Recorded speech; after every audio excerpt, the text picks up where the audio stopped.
Здравейте, добре дошли в моят магазин град Своге. Казвам се Дарина Георгиева, собственик и управител на магазина, в който се намираме в момента.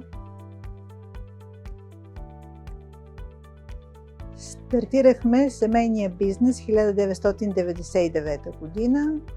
Решихме да започнем този бизнес, тъй като имаше известна несигурност в пазара на труда.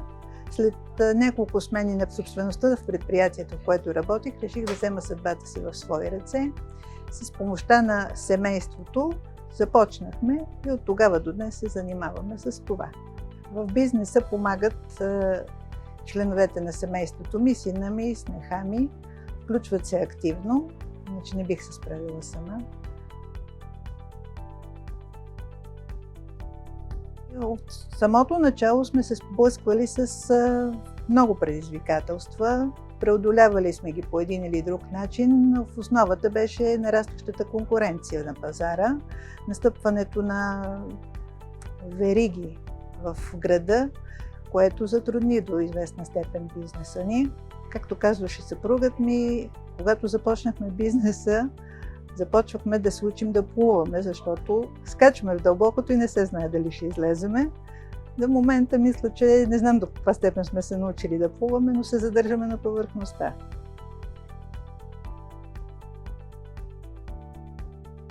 Решението да взема участие в новата програма «Моят магазин» дойде след едно предложение на Метро.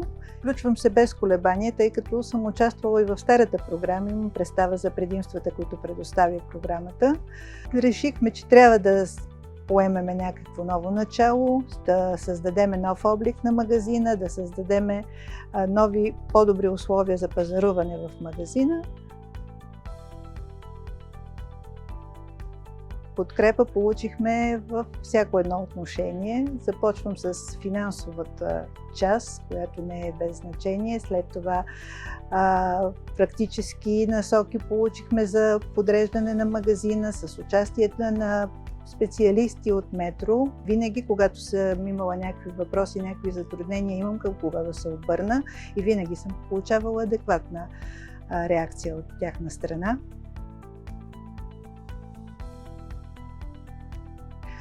Положителна промяна се забеляза във всяко едно отношение. Клиентите са много доволни, пазаруването за тях е много по-удобно, харесва им като подредба, по-лесно намират стоките. Забелязат също и промяна в асортимента на стоките. Включихме собствени марки, което ни дава възможност да бъдем и в ценово отношение по-конкурентно способни. В същото време пък и създава и определена индивидуалност на магазина, защото предлагането в всички магазини е почти едно и също. Тук се забелязва известна идентичност. От тая гледна точка мога да кажа, че магазина се идентифицира до известна степен с Метро, тъй като сме имали случаи, в които клиенти са идвали да си проверяват валидността на метрокартите.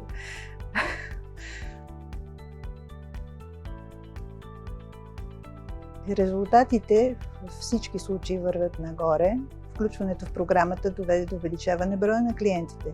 В това отношение вече се покачва оборота. Около 30% е ръста на оборота на обекта след отварянето.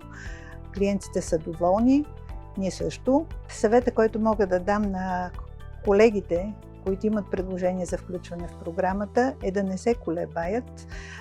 Програмата «Моят магазин» ще вдъхне нов живот на техните обекти и резултатите им ще бъдат положителни.